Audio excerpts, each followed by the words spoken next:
안녕하세요. 그리스도인이여 십자가를 지켜라의 권중근입니다. 평안하십니까? 예수님의 참된 평안이 여러분과 여러분의 가족분들에게 또 저와 저희 가족에게 온전히 임하기를 진심으로 바랍니다. 그 작은 교회들 많이 있습니다. 작은 교회들 많이 있는데 이제 대부분 다 외면하죠. 왜냐하면 이 외형적으로 주는 신뢰감이 없기 때문에 사실은 좀 위험할 수 있겠다 이런 생각들을 갖게 되니까 자연스럽게 그래도 이렇게 외형적으로 좀 규모가 번듯하고 그래야 이렇게 좀 더 교회가 저 정도까지 큰 데에는 이유가 있겠지 하는 그런 막연한 생각 때문에 사실은 이제 우리도 모르는 사이에 그런 외형주의에 다 빠져 있는 겁니다. 그래서 이제 그걸 잘 아는 이제 목사들은 어떻게든 땡빚을 얻어서라도 교회 규모를 좀 크게 지으려고 하고 목사들 사이에서는 뭐 그 아주 일반적으로 통하는 얘기입니다. 교회 건축에 이게 무리해서라도 크게 지어 놓으면 교인들이 오더라. 와서 그 빚낸 거 다 해결할 수 있더라. 그러니까 가능한 대로 외형적으로 크게 져라. 제가 이제 무슨 말씀 드리고 싶어 하는지 아실 거예요. 그러니까 이게 그 한국 교회가 지금의 타락한 모습에서 벗어나서 뭔가 조금이라도 더 건강한 교회, 하나님의 뜻대로 가는 교회의 모습을 회복하려면 사실은 제일 중요한 건 목사들, 어쨌거나 가장 영향력이 큰 목사들이 회개하고 목사들이 바로 서야 되겠지만 사실 뭐 그거는 뭐 제가 이제 더 이상은 별로 거론은 안 하고 싶은데 굉장히 어려움이 많잖아요. 근데 그 목사들의 그런 모습에다가 플러스 저희들의 모습도 있는 겁니다. 그러니까 기왕이면 그래도 좀 규모가 된 교회에 대해서 더 신뢰를 주고 더 안정감을 느끼는 이제 우리들의 잘못된 신앙 태도도 참 문제가 많은 거죠. 제가 이름은 밝히지 않겠습니다만 이런저런 비판이 많은 이제 한 목사가 설교를 하는데 목회자들 대상으로 아주 뭐 심한 그 소위 말해서 이제 목회자들 세미나니까 그 모인 목사들도 얼마나 그 마음이 답답하면 뭐였겠어요. 그렇죠? 교회 부흥은 안 되고 개척한 지 뭐 한두 해 된 것도 아닌데 세월은 가도 맨날 교인 수는 그 자리고 본인이 가졌던 그것이 이제 꿈이던 아니면 야망이던 욕심이던 간에 자기 성에는 맞지 않고 잘 성도 수는 안 늘고 그러니까 이제 그런 또 목회자 세미나 목회자들 대상으로 한 부흥 세미나 이런 데들 많이 가죠. 많이 가서 그 앞에서 이렇게 그걸 이끄시는 분들 보면 이제 대부분 큰 교회 뭐 교인 수 많고 이렇게 외형적으로 큰 교회 목사들이 이제 주로 그런 거 하죠. 이제 하는 이유는 뭐 교회를 부흥시키기 위해 하는데 일조하겠다고 하지만 뭐 그 속내야 뭐 제가 다 알 바 아니고 그러면 이제 얼마 전에 뭘 하나 봤는데 이제 굉장히 그 모인 사람들을 이제 막 하대하고 한심스럽게 여기고 어마어마한 비법을 가르쳐 주는 것처럼 뭐 이런저런 얘기들을 하는데 제가 참 충격적이었던 게 뭐였냐면 그 세미나를 인도하는 사람이 자기가 작년에 몇 명을 세례를 줬느냐를 놓고서 소위 말해서 그 세미나에 모인 사람들의 기를 처음부터 확 죽이고 가더라고요. 그렇게 기를 죽여야 또 좀 끝에서 더 잘 듣기 때문에 쓰는 방법인지 모르겠지만 제가 참 그거 보면서 이렇게 마음이 참 답답했습니다. 이제는 1년에 세례교인을 몇 명을 양산하느냐가 또 하나의 치적이 되고 업적이 되고 자랑거리가 되는 그런 우리 기독교계가 됐구나. 참 참 안타까운 마음이 들었습니다. 그래서 여러분들과 좀 나눠봤습니다. 근데 이제 우리들부터 좀 많이 좀 반성해야 됩니다. 그러니까 그 2층 상가에 조그만하게 새들어서 목회 시작하는데 보면 사실은 거들떠도 안 보잖아요. 가볼 생각도 안 하고 알아볼 생각도 안 하고 이런 우리들의 이런 그 천박하고 싸구려 같은 어떤 교회를 평가하는 기준과 또 목사들의 그 아주 천박하고 번영신학적인 그 기복신앙적인 거하고 맞물려서 이게 계속 악순환이 되는 겁니다. 악순환이 되고 그렇습니다. 그래서 우리가 이렇게 목사를 바라보는 좀 시각 자체가 우리가 좀 건강해져야 그러니까 뭐냐면 목사가 의존의 대상이 아니라 정말 함께 하나님의 일을 이루어가는 어떤 동역자 이런 정도로 생각을 자꾸 가져야 되고 무엇보다도 교인들 스스로가 정말 하나님 안에서 본인의 신앙관이 굳건히 서 있어야 정말로 하나님 앞에서 단독자로 굳건히 서 있어야 그런 주종 관계가 형성이 되지 않고 목사와 교인들 간에 주종 관계가 형성이 되지 않고 동역자 관계로 변할 수 있는 겁니다. 그런데 그런 노력들을 안 하니까 자꾸 목사에게 의존적이고 기왕 의존할 바에는 큰 교회 목사, 카리스마가 강한 교회 목사. 제가 예전에 목사 중독이라는 표현도 썼는데 그래서 의존하고 의지하기 편한 그리고 자기는 거기에 편승해서 하나님 앞에 단독자로 처절한 어떤 신앙적인 갈등과 그런 과정을 거치면서 단독자로 서기를 사모하는 것보다는 목사에 의존해서 편안하게 그냥 날로 먹고 가려는 그런 것들이 이제 자꾸 만연되어 있으니까 이 목사 의존 신앙, 목사 중독 신앙이 더 커가죠. 이게 극단적으로 가면 이제 이단으로 가는 겁니다. 이단의 이제 교주들은 그런 걸 너무 잘 알죠. 너무 잘 알아서 뭐 입에서 나오는 얘기에 뭐 99%는 다 거짓말이지만 그들 이단 교주들한테 뭐 거짓말이라는 거 중요한 거 아니니까 어차피 그들이 섬기는 신은 마귀니까 그러니까 거짓의 아비인 마귀를 추종하는 사람이 그 입에서 무슨 진실이 나오고 진리가 나오겠어요. 그러니까 뭐 마음껏 뻥치고 마음껏 호언장담하고 이제 그러면서 이 얄팍한 신앙을 통해서 돈이나 벌려 하고 출세나 하려고 하고 그 다음에 세상 복이나 늘어지게 받으려고 하는 이 얄팍하고 천박한 이 교인들의 그런 그 치명적인 약점을 잘 우려먹는 거죠. 뭐 그래서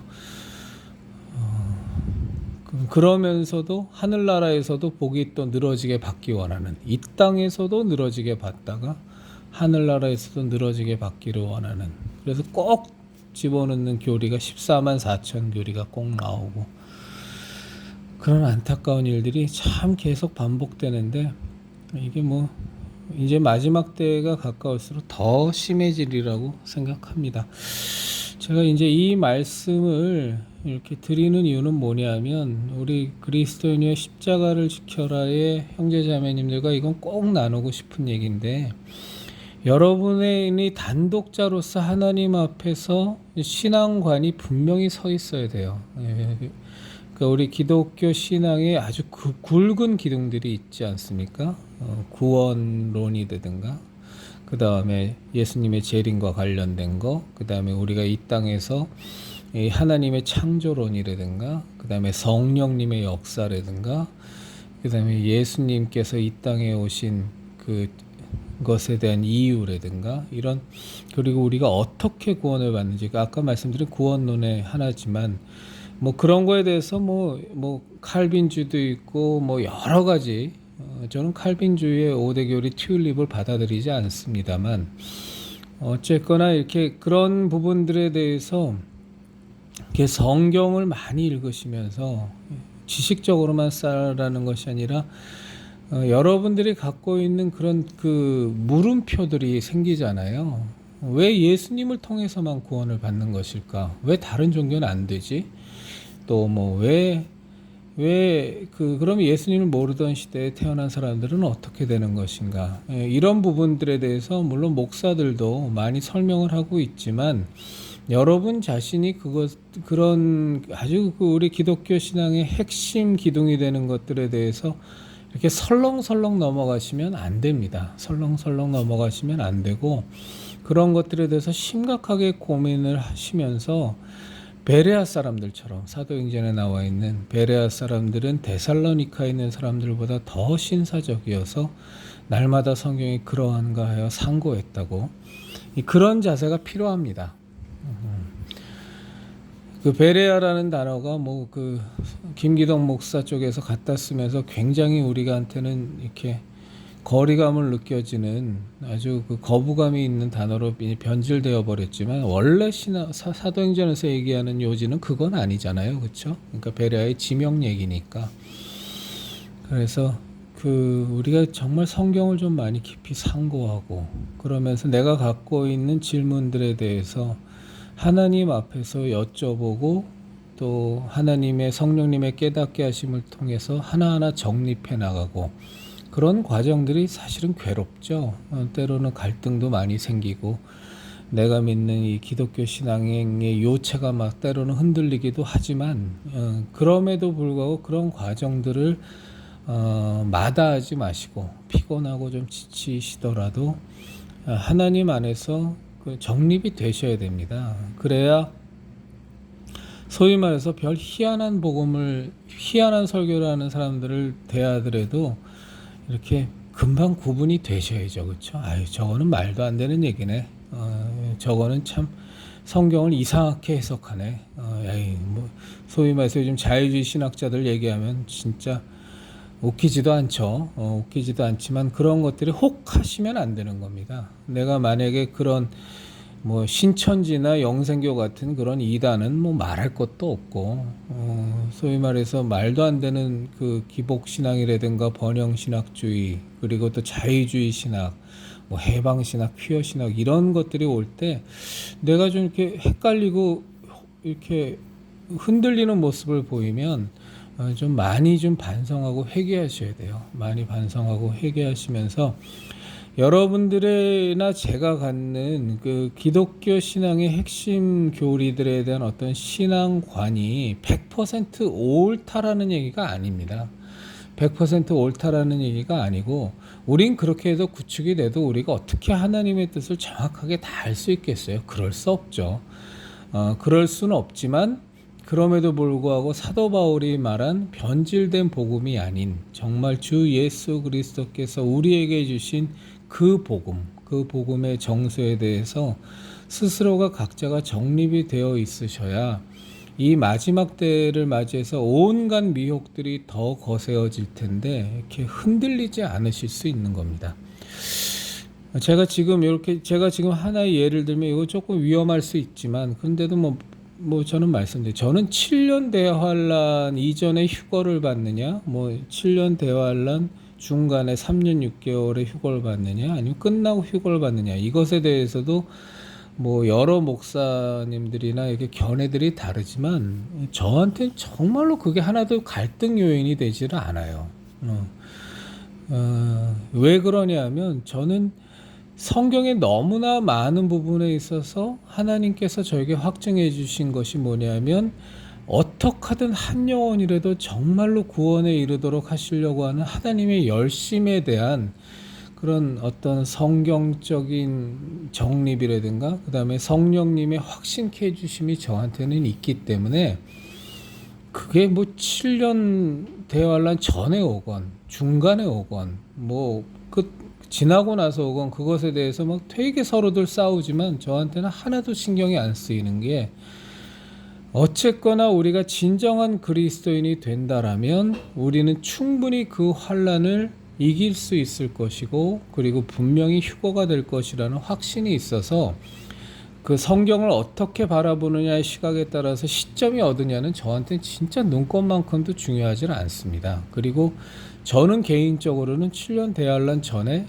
우리가 휴거당한다고 저는 생각합니다. 왜냐하면 7년 대환란이라는 것이 우리가 요한계시록에서도 보면 알다시피 또 복음서에서도 예수님 말씀하셨다시피 우리가 견딜 수 있는 수준의 것이 아니어서 우리가 진정한 그리스도인으로 예수 그리스도의 은혜의 진리를 진정으로 믿고 이 땅에서 살아가는 그리스도인이라면 하나님께서 그 환난 가운데 당신의 그토록 사랑하는 자녀를 환난을 겪게 하실까라는 생각해 보면 저는 분명히 그렇지 않다고 확신합니다. 그래서 그렇지 않다. 7년 환난 우리가 겪어야 된다는 말을 아무리 해도 저한테는 사실은 들어오지도 않고 받아들여지지도 않습니다. 제가 틀릴 수도 있죠. 제가 틀릴 수도 있지만 어쨌거나 제가 신앙생활을 하면서 저한테 굳건하게 새겨진 신앙관이라는 것이 있기 때문에 그런 말들에 대해서 너는 틀렸어. 내가 옳아라는 건 아니지만 그럼에도 불구하고 나의 신앙관을 나와는 다른 얘기를 한다 그래서 흔들리거나 그것 때문에 영향받지는 않습니다. 그래서 이런 것들이 왜 중요하냐 하면 이런 것들을 우리 그리스도인의 십자가를 지켜라의 형제자매님들이 굳건히 서 있으셔야 자녀 교육이 됩니다. 자녀 교육이 우리 엄마 아버지들이 엄마 아버지가 신앙관에 있어서 굳건하지 않으면 그것이 100% 옳아야 된다는 뜻이 아닙니다. 제가 재차 말씀드리지만 그 신앙관이 굳건하게 서 있지 않으면 우리 자녀들이 소위 말해서 신앙이 미성숙하고 이제 하나님을 체험하고 하나님과의 만남이 깊이까지 이루어지지 않은 우리 자녀들이 이렇게 이 혼탁한 이 미혹의 세태에서 막 흔들리고 너무 힘들어합니다. 그래서 우리 부모된 우리들이 분명히 그 부분에 있어서 잘 정립이 되어 있어서 우리 아이들을 이렇게 가이드해 줄 수 있어야 됩니다. 자녀들의 신앙을 목사들에게만 맡기기에는 또 요즘 진짜 엉망진창으로 다 무너져 버린 주일학교 교사에게 우리 아이들의 신앙을 맡기기에는 너무 엉망진창으로 다 무너져 있어서 이제 우리 그리스도인 부모님들은 우리 자녀들의 신앙을 정말 굳건하게 붙들어줄 수 있는 체험과 그 다음에 핵심 교리들, 핵심 신앙의 기둥들에 대한 분명한 관을 갖고 있으셔야 된다. 그것이 우리 자녀들에게 온전한 신앙, 올바른 신앙을 심어주는데 굉장히 중요한 요소다. 라는 얘기를 오늘 좀 꼭 드리고 싶었습니다. 저는 예전에 한 번인가 드렸던 것 같은데 이 교회의 그 교인 수 늘어나는 거를 정말로 그 자랑으로 삼는 목사들이나 그냥 그것을 너무 막 어떻게든 교인 수 늘리려고서 온갖 노력을 다하는 목사들을 보면 사실은 근본적으로 이해가 되지는 않아요. 우리가 자녀들을 한 명, 두 명 낳아서 기르는 것도 얼마나 많이 우리 부모된 우리의 입장에서 갈등이 됩니까? 그렇죠? 내가 정말 우리 아이들을 잘 키워야 될 텐데 나 자신을 바라보면 너무나 부족한 게 많고 인격적인 것이나 뭐 재정적인 것도 있을 수 있겠죠. 하여간 여러 가지 면에 있어서 나의 삶의 모습이나 신앙적인 모습이나 인격적인 모습이나 너무 턱없이 부족한 내 자신을 스스로가 바라볼 수 있다면 아이들을 볼 때 너무 사랑스럽고 감사하고 고마운 존재긴 하지만 한편으로는 내가 정말 이 아이들에게 온전한 부모가 되어서 신앙적으로 건강하고 하나님이 기뻐하시는 자녀로 잘 양육할 수 있을까라는 부담감이 당연히 들잖아요. 근데 나는 왜 목사들은 그 교인 수가 늘어날 때 그런 생각을 갖지 못하는지 정말 이해할 수 없어요. 어떻게 교인이 늘어나는 게 좋기만 한 걸까? 정말로 교인을 자기가 큰 교회를 외형적으로 큰 교회를 만드는 데 있어서 소위 말해 자기가 의시되고 자기가 무언가 대단한 존재처럼 높임받기 위한 하나의 수단으로 생각하지 않는다면 또는 정말 교인을 돈 내는 헌금 내는 기계로 생각하지 않는다면 정상적인 목사라면 저는 교인 수가 늘어나는 것에 대해서 굉장한 부담이 있어야 될 것 같아요. 오늘 새로 오신 저 새신자분은 또 마음에 어떤 상처가 있을까? 또 저분의 신앙은 어떤 상태일까? 참 저분이 갖고 있는 아픔과 고통과 신앙적인 미성숙을 나는 어떻게 도와드려서 정말 예수님의 제자로 잘 양육할 것인가? 그거 자체가 다 수고하고 잠 못 자고 기도 제목이고 다 그렇잖아요. 근데 뭐 정말로 예수 그리스도의 심장을 갖고 있는 사람이어서 그 모든 수고와 노력을 하는 것이 정말 나에게 기쁨이고 그거 자체 그 수고와 노력과 밤잠을 못 자고 그들을 위해서 기도하는 것이 너무너무 즐거운 일이라는 고백을 할 수 있는 사도 바울은 그랬겠죠. 그리고 우리 사도들도 그랬겠습니다만 그런 마음을 갖고 있어서 그렇다면 무얼 더 염려하겠어요. 그렇지만 그런 것이 아니라면 자기의 신앙적인 수준은 턱없이 세속적이고 턱없이 이 세상의 출세욕과 구분조차도 제대로 되지 않는 그런 신앙의 상태를 갖고 있음에도 불구하고 교인들이 늘어나는 것에 대해서 부담을 갖지 않는다? 전 정말 그런 목사들한테 권해보고 싶어요. 진실로 그렇게 교인이 늘어나는 거가 즐겁기만 하다면 이 땅에 버려진 고아들을 좀 10명, 20명, 100명 조지 뮬러처럼 입양해서 좀 키워봤으면 좋겠어요. 교인들의 영혼을 양육하는 것 자체를 그렇게 쉽게 생각한다면 세상에 영혼 양육을 예수님의 제자로 거듭나게 하기 위한 온전한 예수님의 제자가 하기 위한 양육이 그토록 별것이 아니라면 그 아이들을 입양해서 키우는 것에 대해서 뭐가 주저함이 있겠어요. 저는 아내하고도 이제 입양 얘기를 제가 한 번인가 했다가 아내한테 되게 혼났는데 아이들 키우는데도 별로 도움도 안 주면서 그런 우리로서 감당도 못할 그런 얘기까지 하냐. 근데 할 말이 없었어요. 왜냐하면 정말 그런 어떤 그저 너무 낭만적으로 생각하는 경향이 분명히 저 안에 있다는 걸 알기 때문에 그리고 아이를 키운다라는 것 자체가 얼마나 힘든 일인지를 그것도 제대로 하지 못하면서 네 배로 낳지 않은 아이를 데려다가 정말로 잘 키운다라는 것은 얼마나 어려울까 생각해 보면 사실은 정말 엄두가 안 나거든요. 자신도 없고 굉장히 귀한 일인 걸 알지만 정말 자신 없거든요. 그런데 그런 자녀 양육 부분보다 어떻게 보면 피 한 방울 하나도 안 섞인 전혀 자기하고는 상관없는 그 교인들을 아비의 마음을 갖고 예수 그리스도의 제자로 온전히 성숙하게 만들기는 얼마나 어렵겠습니까? 근데 그런 영적인 부담을 목사들은 하나도 안 갖고 있는 것 같아요. 특히 요즘 목사들은 그저 그냥 교인 수 늘면 헌금 내는 기계가 들어왔다고 생각하는 건지 그렇겠죠. 아니면 뭐 진짜 예전에 우리 선대에서 얘기한 것처럼 지가 알아서 다 하나님이 알아서 다 키우실 테니까 내가 뭘 하겠어 하고 그렇게 마음 편하게 생각하는지. 그러면 우리가 양육자의 수고라는 것이 사도 바울의 수고라는 것이 왜 있겠습니까? 그렇죠? 너무 이해가 안 되는 상황인데 현실은 그러니 그저 내 교회에 사람들만 버글버글거리면 성공한 목회가 되고 그 영혼들의 상태가 얼마나 하나님 앞에 진실하며 얼마나 하나님 앞에 바로 서 있는지에 대해서는 제대로 알 방법도 없으면서 그저 모여서 깔깔거리고 호호하고 교회 헌금만 많이 거치면 그 헌금의 액수 늘면 그냥 교인들의 신앙이 성숙한다고 생각을 하는 건지 너무 쉽게 생각하는 경향이 있지 않나 싶습니다.